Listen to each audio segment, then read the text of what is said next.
আজকে আমাকে মারছে না, মাদবর সাহেব একটা শুনুন, বিচার দিব আজকে। মাদবর সাহেব এখানে আমাকে মার দিছে।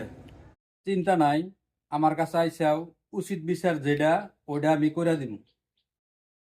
কি করছে? থাবুর মারছে না লাথি মারছে? আমার এই গেলে একটা থাবুর মারছে, এখন পর্যন্ত বিষ করতেছে।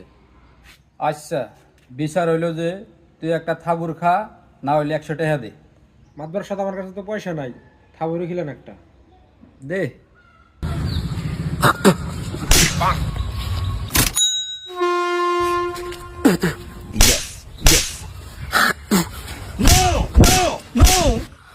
মাথার সাথে 500 200 আমি দিয়ে দিয়েন। আমার 200 লাগবো না, আপনি রেখে দেন। মাত ধরে আর করবো না, মাত বাড়ি ছেড়ে দিব।